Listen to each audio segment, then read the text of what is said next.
Hello everyone, Joel here. You want loot, you want explosions, and you want a skill tree so big it makes your brain itch. Well, cancel your weekend plans and tell your family you've moved to a different dimension because the ARPG genre is currently in a golden age that's frankly getting disrespectful to our sleep schedules.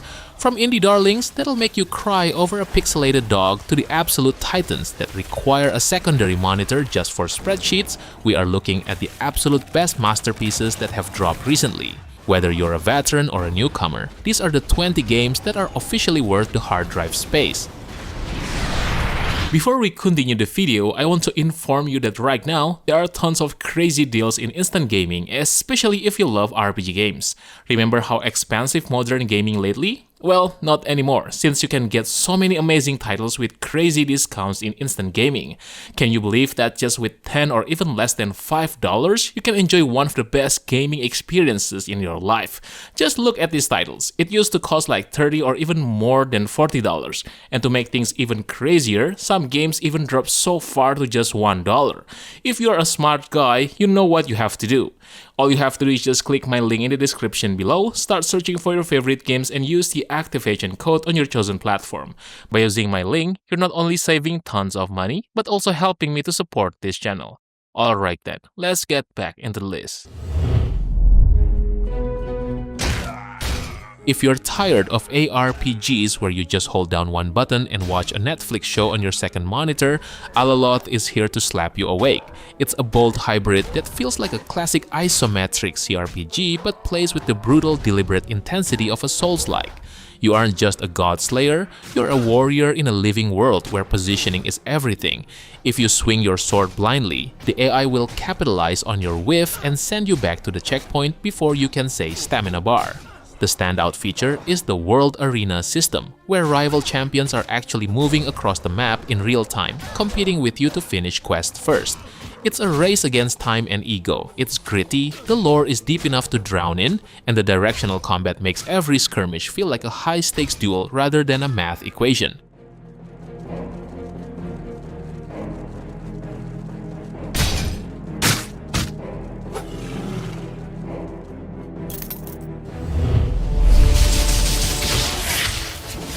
Dragonkin is essentially what happens when you decide that traditional classes are too boring and you'd rather just mutate into a draconic nightmare.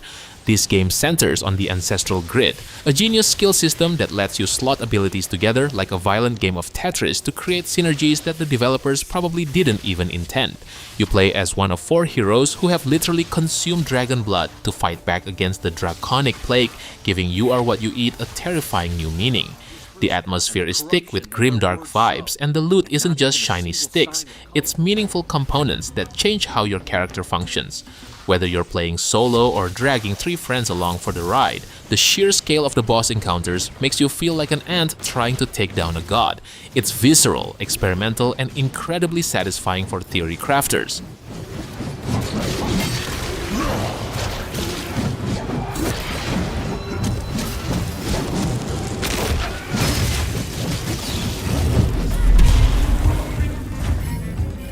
Imagine your childhood bedtime stories, got depressed, started lifting weights, and joined a heavy metal band. That is Ravenswatch. It's a top-down roguelike that takes legends like Little Red Riding Hood or the Snow Queen and gives them kits that feel more like a fighting game than a typical ARPG. The flow of the game is frantic. You're dropped into a map with a ticking clock, forced to level up and gear up before a massive boss hunts you down. The synergy in co-op is where the game truly shines, as each character's cooldowns and abilities are designed to chain together in a beautiful dance of pixelated gore. Scarlet, for instance, transforms into a werewolf at night, completely shifting your playstyle mid-run. It's stylish, the difficulty is uncompromising, and the art direction is so crisp it could cut glass. It's short burst adrenaline at its absolute finest.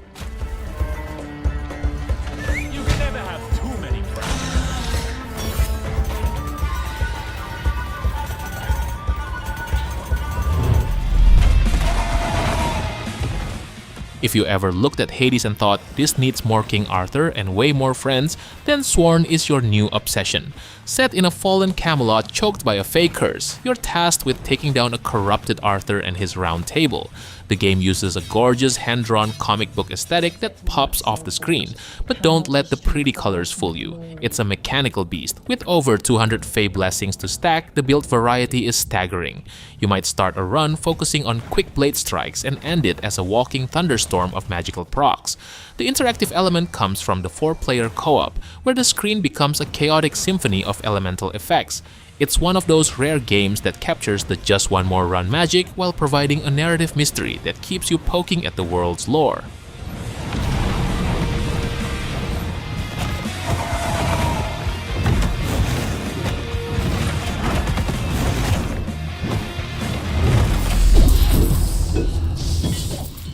This is the ultimate power fantasy simulator for people who think Vampire Survivors needed more Diablo in its DNA.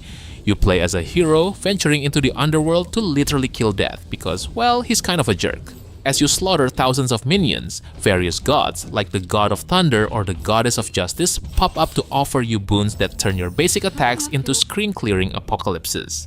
The selling point here is the gear system. Unlike most Survivor games, you actually find and equip randomized loot that persists between runs, allowing for real ARPG character progression.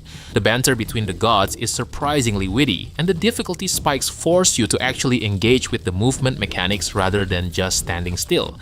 It's a perfect blend of bullet heaven chaos and traditional RPG loot hunting that respects your time and your lizard brain's need for big numbers.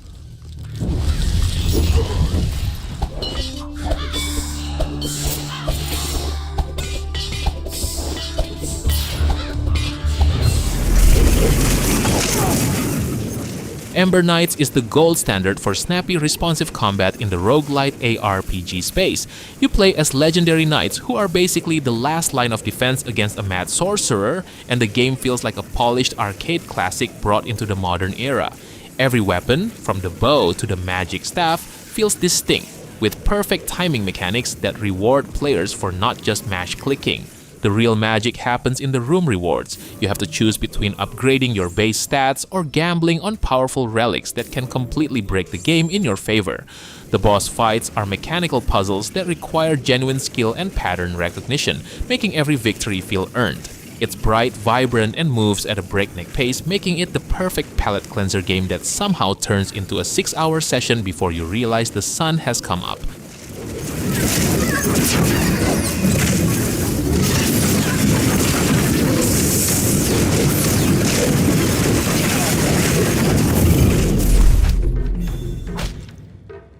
Let's get weird. Banquet for Fools is an action RPG that dares to treat the player like a functioning adult. It's an open-world, party-based adventure set on a mysterious island where the UI is minimal and the hand-holding is non-existent. Instead of following a yellow quest marker like a lost puppy, you have to read notes, talk to NPCs, and actually look at your surroundings to solve mysteries. The combat is tactical and punishing, emphasizing your party's synergy over individual button mashing. What makes it a masterpiece is the atmosphere. It feels like an ancient dusty tome come to life. The world building is incredibly dense, and the sense of discovery is unmatched in the genre. It's not for everyone. It's slow, deliberate, and sometimes confusing, but for those who miss the era of manual inbox gaming, this is a profound love letter to exploration and player agency.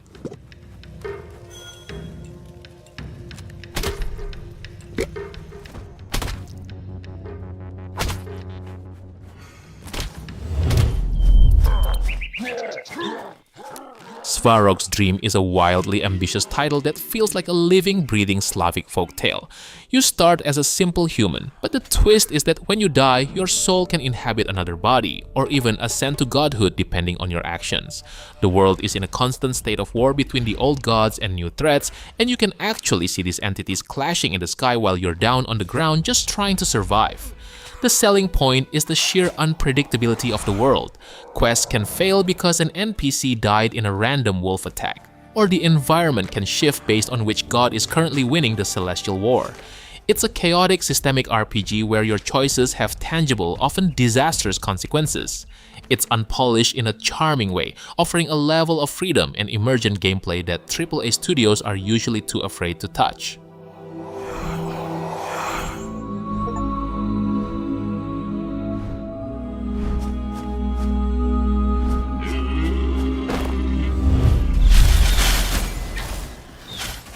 If you have a psychological addiction to seeing thousands of numbers fly off an enemy's head, the Slormancer is your enabler. This pixel art ARPG is obsessed with Slorm, a magical essence that fuels everything from your gear to your skills.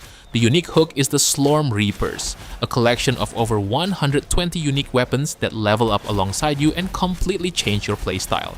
You might find a sword that gets stronger the more gold you have, or a staff that summons leeches. The skill tree is equally insane, allowing you to tweak every single ability with multiple modifiers. It doesn't take itself seriously at all, featuring a hilarious story about a mediocre hero facing a world-ending threat.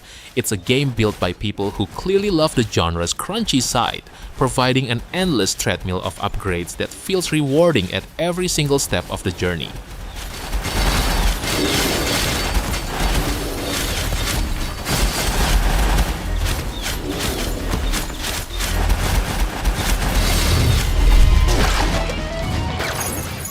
Don't let the cute SNES era aesthetic fool you. Secrets of Grindea is a massive, incredibly tight ARPG that spent years in the oven to achieve perfection.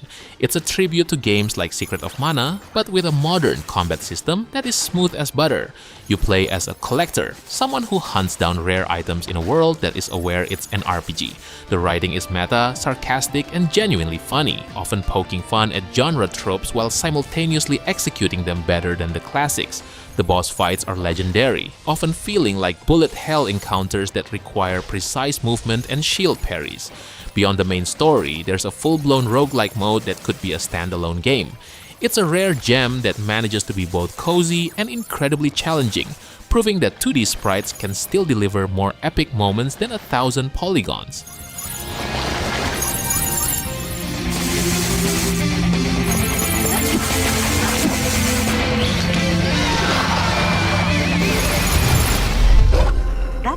Is not ready. Heroes of Hammerwatch II is the ultimate productivity killer. It takes the persistent town building of the first game and cranks it to 11. You dive into procedurally generated dungeons, grab as much gold and ore as possible and inevitably die, only to use those riches to upgrade your town's tavern, blacksmith, and magic shop. This meta progression makes every failed run feel like a tiny victory. The sequel introduces more complex environments and a much deeper class system where your different characters can actually provide passive buffs to each other. It's a masterpiece of loop design. The combat is simple enough to be accessible but deep enough that high-level play requires serious coordination. Whether you're playing with a full squad or solo, the constant drip feed of power-ups and the threat of losing your runs loot keeps the tension high and the just one more go feeling eternal. And stay down.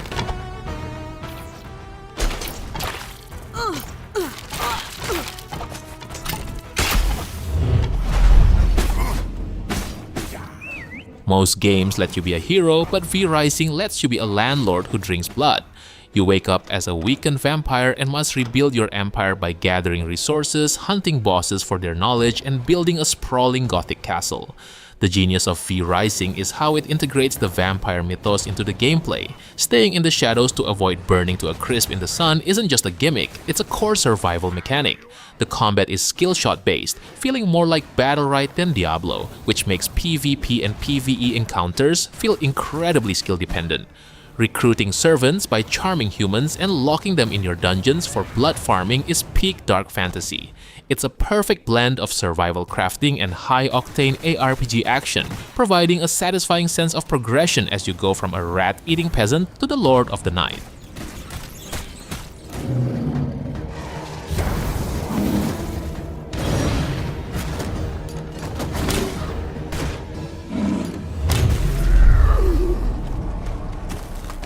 Diablo 4 is the blockbuster of the list, and after a rocky start, it has truly found its soul.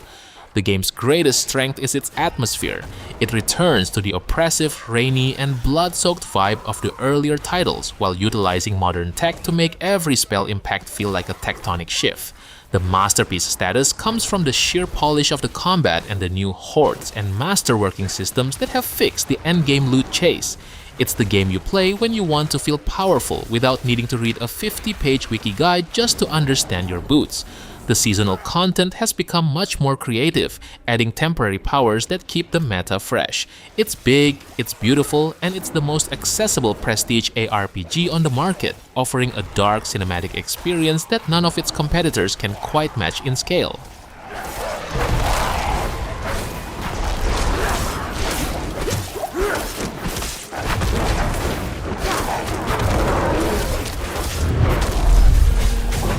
Stand down.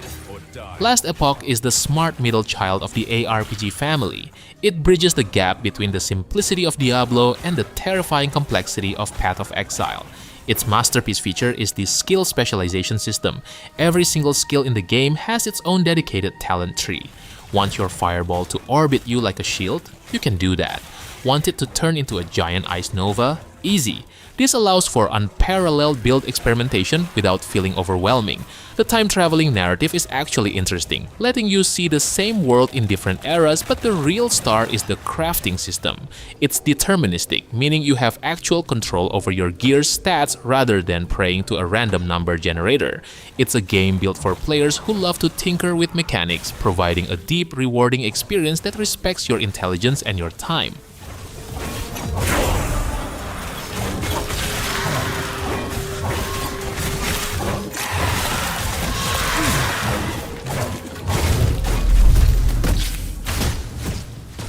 Shape of Dreams is a surrealist trip into the subconscious, blending ARPG looting with a high-intensity bullet hell roguelite.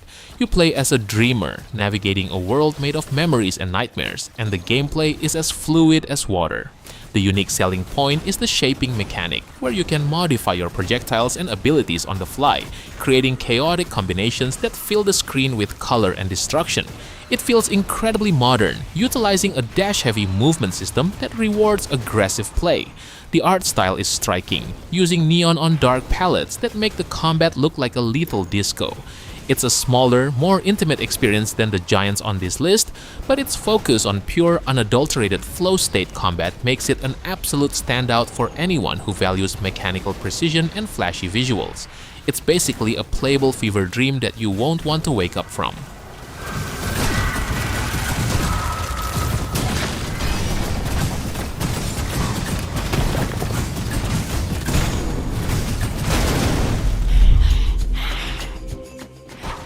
How do you follow up on one of the greatest games ever made? Well, you just have to make everything bigger, weirder, and more magical. Hades II swaps Zagreus for his sister Melinoe, a witch assassin trained to take down the Titan of Time.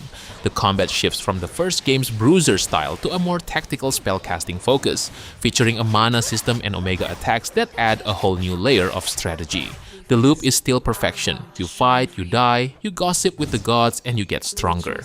The voice acting and character designs remain top tier, making every encounter with a Greek deity feel like an event. The addition of resource gathering and a home base that you can actually hex and upgrade adds a cozy layer to the carnage. It's a masterclass in sequel design, proving that Supergiant Games is essentially incapable of missing. It's witty, beautiful, and dangerously addictive.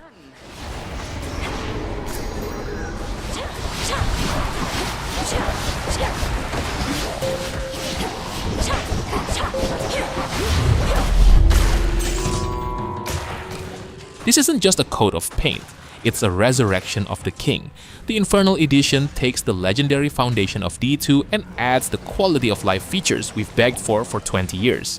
The masterpiece here is the itemization. There is still nothing in the genre that feels as good as finding a Shako or a high rune. The game's pacing is deliberate. You aren't a god from level 1, you're a survivor. The Infernal updates add new terror zones that scale difficulty to your level, making the entire map viable for endgame farming rather than just running the same boss 5,000 times. It's the ultimate nostalgia trip that actually holds up to modern standards, offering a dark, gritty, and deeply tactical loot hunt that reminds everyone why this game started the craze in the first place.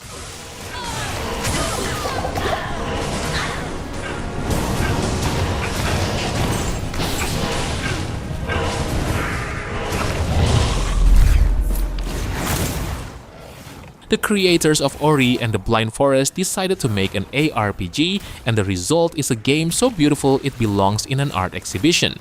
No Rest for the Wicked tosses out the click-to-move tropes for a more direct Souls-like control scheme, where every parry and dodge feels life or death.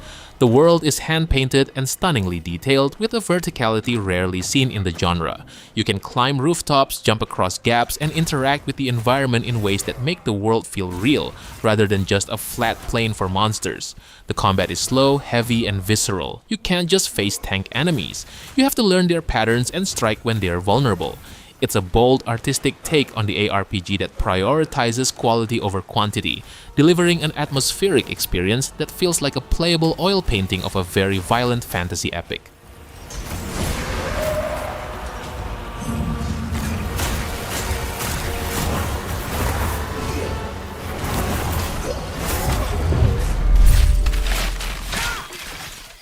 After nearly 2 decades, the mythic legend returns. Titan Quest II doubles down on what made the original a cult classic, the dual mastery system.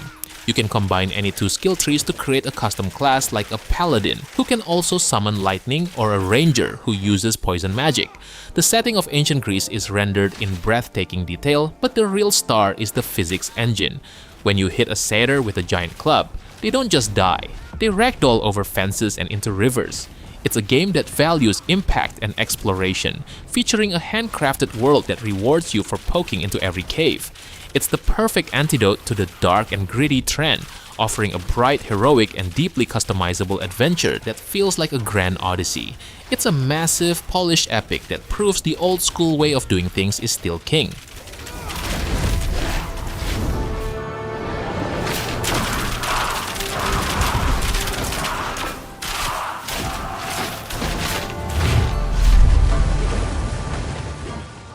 Path of Exile 2 takes everything the first game did, the infinite complexity, the massive skill tree, the deep endgame, and wraps it in a new engine that makes the combat feel as smooth as a dedicated action game. Every one of the 12 classes has a unique identity, and the new WASD movement option completely changes the feel of isometric combat. The standout feature is the boss design. There are over 100 unique bosses, and each one feels like a multi-phase raid encounter. The skill system has been overhauled, so you don't need to be a rocket scientist to fix your gear, but the depth is still there for those who want to spend 400 hours theory crafting a cast-on crit build. It is the undisputed heavyweight champion of ARPGs, offering a level of content and mechanical depth that is frankly terrifying.